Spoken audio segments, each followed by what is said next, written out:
नमस्कार, आप देख रहे हैं अपना उत्तर प्रदेश। मैं हूं आपके साथ सचिन चौहान। मुख्यमंत्री योगी आदित्यनाथ सहारनपुर पहुंचे हैं, जहां पर उन्होंने बीजेपी जनप्रतिनिधियों और पदाधिकारियों के साथ मुलाकात कर मीटिंग की है। सीएम ने 2027 की तैयारी, विकास पर ध्यान देने पर भी गुरुमंत्र दिया। साथ ही अधूरे विकास कार्यों को पूरा करने के निर्देश भी दिए हैं।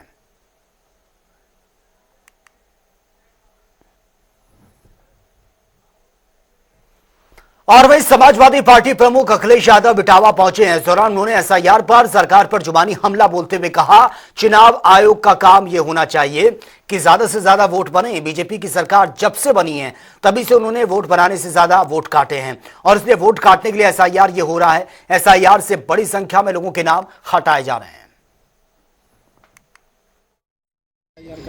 इलेक्शन कमीशन की एक्सरसाइज ये होनी चाहिए कि ज़्यादा से ज़्यादा वोट बने, लेकिन इधर देखने को ये मिल रहा है कि इलेक्शन कमीशन की एक्सरसाइज इस बात के लिए हो रही है कि वोट काटा जाए। और वोट काटने का इसलिए काम कर रहे हैं क्योंकि भारतीय जनता पार्टी हार गई और उत्तर प्रदेश में करोड़ों वोट कम होने जा रहा है। हमारा अनुमान है 2 करोड़ से लेकर के 3 करोड़ तक वोट कटेगा। ये जो जनता में कागज़ ढूंढने का काम करा रहे हैं लोग, जनता कागज़ ढूंढ रही है अपने, इनके पास आधार है और वो आधार जिस पर हमारी फिंगरप्रिंट्स हैं, आधार जिस पर हमारी रेटिना का ले रखा है, उन्होंने प्रिंट ले रखा है, इनप्रिंट ले रखा है, सब कुछ जानकारी आधार कार्ड पे है। अगर आधार कार्ड से और आज के आधुनिक ज़माने में टेक्नोलॉजी का इस्तेमाल करते तो बहुत सारे लोगों का वोट नहीं कटता, सबका वोट बन जाता, इतना फॉर्म नहीं भरना पड़ता, इतने कागज़ नहीं ढूंढने पड़ते, अधिकारियों के चक्कर नहीं काटने पड़ते, बीएलओ को गली गली घर में नहीं घूमना पड़ता और बीएलओ की जान भी नहीं जाती। लेकिन सरकार जानबूझ करके जनता को परेशान करती है। अयोध्या में समाजवादी पार्टी सांसद अवधेश प्रसाद ने आरोप लगाया कि बाबा साहब आंबेडकर की ओर से दलितों, पिछड़ों और अल्पसंख्यकों को दिया गया सबसे बड़ा अधिकार वोट छीनने की कोशिशें की जा रही है। उन्होंने कहा कि सरकार और चुनाव आयोग को मिला जुलाकर रवैया लोकतंत्र को कमजोर करेगा और जिसे सपा कभी भी बर्दाश्त नहीं करने वाली है। लोगों को बाबा साहब भीमराव अंबेडकर ने इस देश के करोड़ों करोड़ों दलितों को, करोड़ों करोड़ों पिछड़ों को, करोड़ों करोड़ों अल्पसंख्यकों को, पीडीए के लोगों को और देश के अन्य सभी सम्मानित लोगों को मूलाधिकार दिए, फंडामेंटल राइट्स। उसमें एक सबसे बड़ा महत्वपूर्ण अधिकार वोट देने का है। वोट से ज्यादा कीमती दौलत किसी के पास नहीं है। भारतीय जनता पार्टी इस बाबा साहब डॉक्टर भीमराव अंबेडकर के इस जो अधिकार दिए गए हैं उसको छीनना चाहती है। सरकार और चुनाव आयोग पूरी तरह से मिला हुआ है और सब जो कि लोकतंत्र के लिए अच्छी बात नहीं। इससे लोकतंत्र की जड़ें कमजोर होंगी और साथ साथ बाबा साहब भीमराव अंबेडकर का जो संविधान है वो संविधान पर अटैक, जिसको हम समाजवादी पार्टी के लोग किसी भी कीमत पर बर्दाश्त नहीं करेंगे। और कौशाम्बी में नेवादा ब्लॉक के उच्च प्राथमिक विद्यालय पुरखास में भ्रष्टाचार उजागर हुआ। यहां पर निर्माण कार्य में भारी हेराफेरी का मामला सामने आया था, जहां पर 59,34,000 रुपए की सरकारी धन की वंदरबाट की गई है। वहीं निर्माण स्कूल में घटिया सामग्री का इस्तेमाल किया जा रहा है, जबकि ग्रामीणों और ग्राम प्रधान का आरोप है कि शिक्षा विभाग के कुछ अधिकारी घोटाले को संरक्षण दे रहे हैं। समस्या ये है कि हमारा ग्राम सभा पुरखास में उच्च प्राथमिक विद्यालय में बिल्डिंग का कार्य हो रहा है, जिसमें उसमें घटिया सामान लग रहा है। बालू भी नंबर 2 का, ईंटा नंबर 2 का, जंगला जो लगा है उसको बिल्कुल बच्चे उखाड़ सकते हैं। तो इसकी शिकायत ग्रामवासी हमारे पास लेके जाते हैं। उन्होंने कहा इसको देखिए, तो उसको आके हम मौके पर मुआयना किया तो वो जो गाँव वाले बताए वो बात सच निकली। तो आपने कहीं शिकायत किया? हमने कई जगह शिकायत किया, लेकिन आज तक कोई अधिकारी यहाँ पर देखने नहीं आया है। वो बिल्डिंग दानादार बनती चली जा रही है, उसमें सब था सेकेंड क्लास का सब कुछ लग रहा है। हमारे पुरखास ग्राम सभा में इस बिल्डिंग बन रही है स्कूल के अंदर, वो लगभग 69,34,000 की लागत से बन रही है। यहाँ हमारे यहाँ सामान सब नंबर 2 का लग रहा है, बालू घोड़ा लग रही है, मसाला ठीक का बन रहा है, जंगला गड़बड़ है, ईंटा नंबर 2 का लग रहा है। जब हम लोग कहीं शिकायत करने जाते हैं, हमारी कोई शिकायत कहीं सुनी न, कोई अधिकारी जांच करने आता है न कोई। जब मैम से पूछते हैं, मैम बोलते हैं तुमसे क्या मतलब, क्योंकि बच्चे यहाँ हमारे पढ़ रहे हैं, उनको पढ़ेंगे नहीं। कोई दुर्घटना घटती है हमारे बच्चों के साथ घटेगी, इनके साथ नहीं। हम प्रधान जी के पास अपने भी गए, कई लोगों प्रधान जी से बताए, प्रधान जी मौके पर आके देखे, प्रधान जी भी शिकायत किया, अभी तक कोई अधिकारी यहाँ जांच करने नहीं आया। यही हमको दिक्कत है बस। जिला अधिकारी से क्या मांग करते हैं? हम उनसे मांग करते हैं वो इसको जांच करे और उसको सही तरह से बनाए, क्योंकि हमारे बच्चों को आने वाले समय में कोई तरह के। और वाराणसी में Fit India Sundays on cycle का खास संस्करण जो है सफलतापूर्वक आयोजित हुआ है। कॉमनवेल्थ गेम्स 2030 की मेजबानी के जश्न में हजारों नागरिक, विद्यार्थी और सुरक्षाकर्मी इसमें शामिल हुए हैं। साथ इस मौके पर राज्य मंत्री डॉक्टर दयाशंकर मिश्र मुख्य अतिथि रहे हैं और शहर ने फिटनेस मॉड्यूल और जुम्बा, योग, साइकिलिंग राइड्स से बढ़ चढ़कर इसमें हिस्सा लिया है। और खेल सितारों और साथ ही सांस्कृतिक हस्तियों ने भी कार्यक्रम में बढ़ चढ़कर हिस्सा लिया है, इसको यादगार बना दिया। रूप मंत्रा आयुर्वेदिक फेस वॉश, इसमें है क्यूकम्बर के प्योर एक्सट्रैक्ट्स जो नेचुरली चेहरे को मॉइस्चराइज रखे। ये कोई कॉस्मेटिक नहीं, आयुर्वेदिक औषधि है।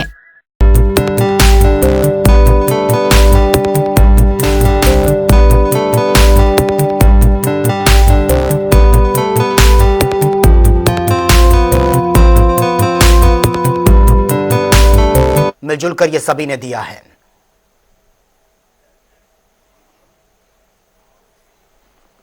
वाराणसी में काशी तमिल संगमम 4.0 को लेकर सर्किट हाउस में पत्रकार वार्ता हुई है, जहां पर राज्य मंत्री दयाशंकर मिश्र उर्फ दयालु गुरु, मंडलायुक्त एस रामजिलिंगम और अन्य गणमान्य लोग मौजूद रहे हैं। इस दौरान उन्होंने मीडिया से बातचीत में कफ सिरप मामले में मुख्य आरोपी शुभम जायसवाल की गिरफ्तारी न होने पर कहा कि जांच एजेंसी अपना काम कर रही है और कार्यक्रम को 2 संस्कृतियों का संगम उन्होंने बताया है।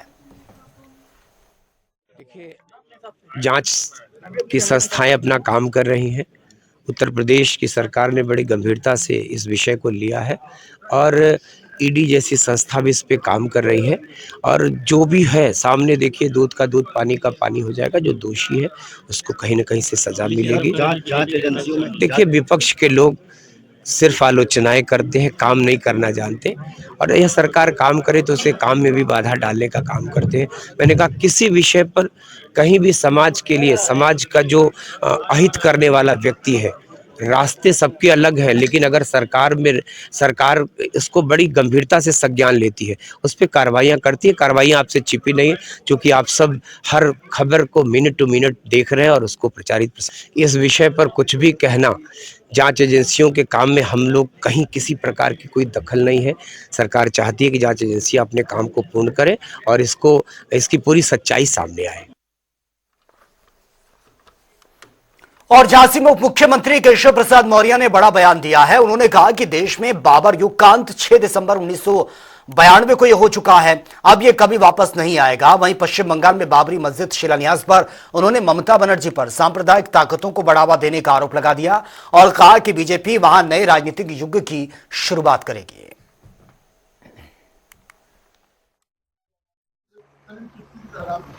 देखिए, श्री अखिलेश यादव जी जब से बिहार चुनाव हार करके आए, उनका मानसिक संतुलन बिगड़ा हुआ है। वह लगातार यह मान करके चल रहे थे कि 2024 के लोकसभा चुनाव में जो एक्सीडेंटल रूप से उनको कुछ सीटें भारतीय जनता पार्टी से ज्यादा मिल गई थी, उनको लगने लगा था कि वह उत्तर प्रदेश की सत्ता पर फिर से कब्जा कर लेंगे। मुंगेली लाल के हसीन सपने देख रहे थे। बिहार में गए थे, उन्होंने वहां भाषण दिया कि अवध में हराए हैं और मगध में हराएंगे। लेकिन बिहार की जनता ने माननीय प्रधानमंत्री मोदी जी के नेतृत्व में, वहां के मुख्यमंत्री श्री नीतीश कुमार जी के नेतृत्व में, भारतीय जनता पार्टी के दोनों जो उप मुख्यमंत्री सम्राट चौधरी जी और विजय सिन्हा जी के नेतृत्व में इतना जबरदस्त समर्थन दिया कि उनकी नींद उड़ी हुई है। उनको यह समझ में आ गया है कि 2047 तक समाजवादी पार्टी कि सत्ता को छोड़िए, विपक्ष में भी बने रहने के लायक उनको समर्थन देश की जनता देगी कि नहीं देगी, इसके कारण से वो उल्टे सीधे काम लगातार कर रहे हैं। लेकिन समाजवादी पार्टी का भविष्य अंधकारमय है। आप देख लीजिए बिहार का रिजल्ट जिस दिन से आया है, इसको अन्यथा रूप में नहीं लेना चाहिए, लेकिन जब लोकसभा चुनाव ये जीते तो लाल टोपी वाले और सपा समर्थक जालीदार टोपी वाले चारों तरफ दिखाई देने लगे थे। लेकिन जैसे ही बिहार का रिजल्ट आया, अब लाल टोपी वाले और उनके साथी सब गायब हो गए। तो इससे ये ध्यान में आता है कि अखिलेश जी की जो राजनीति है वो अंत की ओर है, समाजवादी पार्टी का सूर्यास्त होने वाला है। और महोबा में कांग्रेस प्रदेश अध्यक्ष अजय राय पहुंचे हैं, जहां पर उन्होंने मृतक शिक्षा मंत्री शंकर के परिजनों से मुलाकात की है। और आपको बता दें कि शिक्षा मंत्री की कुएं में डूबकर मृत्यु हो गई थी। उन्होंने यह भी बताया कि शिक्षा मित्र शंकर एसआईआर में सहायक रूप से काम वो कर रहे थे और श्रीनगर क्षेत्र में पवा के रहने वाले थे। मैं समझता हूं कि निश्चित तौर से सरकार को ध्यान देना चाहिए। जो बड़ी बड़ी बात बोलने वाले लोग थे, मुझे लगता है पूरी तरीके से एक्सपोज हो चुके हैं। खुद मोदी जी ने कहा था, जिस देश की अर्थव्यवस्था गिरती है उस देश की प्रधानमंत्री का जो पद है वो गिरता है। तो आज डॉलर गिर रहा है, तो मुझे लगता है कि आज प्रधानमंत्री की जो गरिमा है वो भी गिर रही है, क्योंकि देश की अर्थव्यवस्था गिर रही है। तो जी, इंडिगो एयरलाइंस इस समय बहुत मुश्किलों से जूझ रही है, लगातार फ्लाइट कैंसिल हो रही है, लोग परेशान हैं, क्या है? ये देखिए, ये सरकार की फेलियर है। इंडिगो एयरलाइंस तो जानबूझकर उसने किया था, जो दबाव बन रहा था डीजीसीए के द्वारा, उसको अपने तरीके से उस पर आदेश कराने का जानबूझ के इंडिगो ने किया था कि ये बवाल बढ़े तो जिसका फायदा हमको मिल सके। सरकार को संज्ञान लेना चाहिए था, सरकार को कार्रवाई। और जो राहुल जी ने कहा था कि एक व्यक्ति को एकाधिकार मत दे दीजिए, पूरी तरीके से मोनोपोली वाला काम मत करिए, कारपोरेट को डेवलप करिए पर मोनोपोली मत डेवलप करिए। एक ही एयरलाइंस को 64% हिस्सेदारी दे दी, इंडिगो की 64% हिस्सेदारी क्यों दे दी गई? आपको अन्य एयरलाइंस को भी रखना चाहिए था, तो आज ये क्राइसिस नहीं होती। मैं समझता हूं कि तत्काल सरकार को इस पे कार्रवाई करनी चाहिए और संज्ञान लेना चाहिए। जी, केंद्रीय मंत्री धर्मेंद्र प्रधान बयान दे रहे हैं, कांग्रेस ने 2012 में एनसीईआरटी की किताबों में गलत कार्टून अंबेडकर जी का छपवाया था, कैसे देख रहे हैं उनके? मैंने देखा नहीं, इसलिए मैं कुछ नहीं। एसआईआर को लेकर आए थे, क्या आपने देखा किस तरह से लोग प्रताड़ित? अब एसआईआर में आप देख सकते हैं कि ये 13वीं जगह जहां मैं आया हूँ, ये देखिए बच्चा, छोटा बच्चा है शंकर जी का, और इस बच्चे के ऊपर से बाप का साया उड़ गया, आप समझ सकते हैं।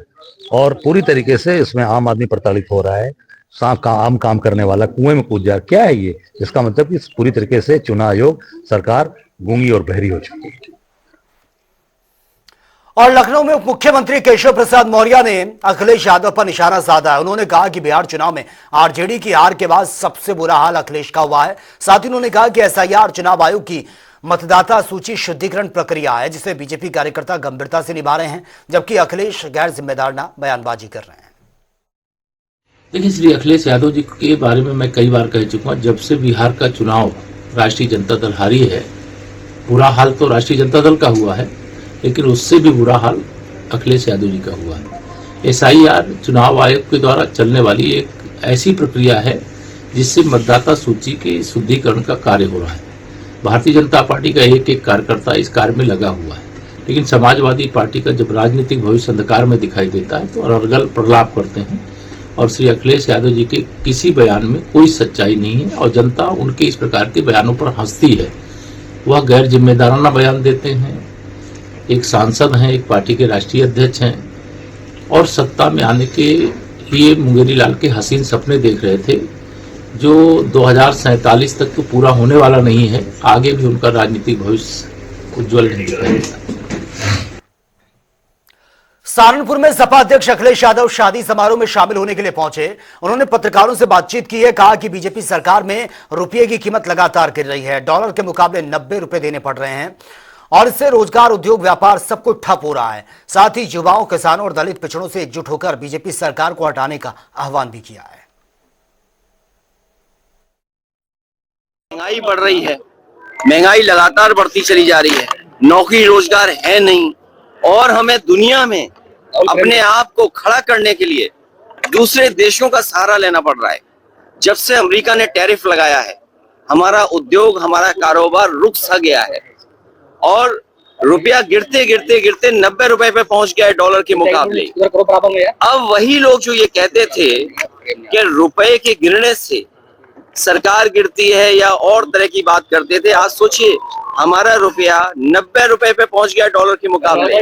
अगर डॉलर महंगा होता जा रहा है, 90 रुपए का हो गया, तो सोचो कितना बड़ा संकट है अर्थव्यवस्था के ऊपर। और तब जब टैरिफ लग गया है, जो पैकेज अनाउंस किया है वो पैकेज नहीं मिला किसी को। महंगाई बढ़ती चली जा रही, बेरोजगारी बढ़ती चली जा रही, इसका कोई जवाब नहीं है।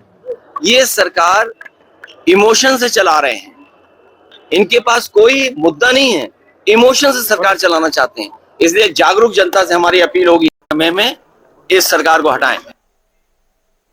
और केंद्रीय राज्य मंत्री जयंत चौधरी हापुड़ पहुंचे हैं, जहां पर उन्होंने करगिल शहीद सतपाल सिंह की प्रतिमा का अनावरण कर उनको नमन किया है और बहादुरगढ़ के लुहारी गांव के रालौद कार्यकर्ताओं शहीद परिवार ने जोरदार स्वागत किया। साथ ही उन्होंने कहा कि शहीद परिवार के योगदान से बना यह स्मारक सभी के लिए प्रेरणा का केंद्र है।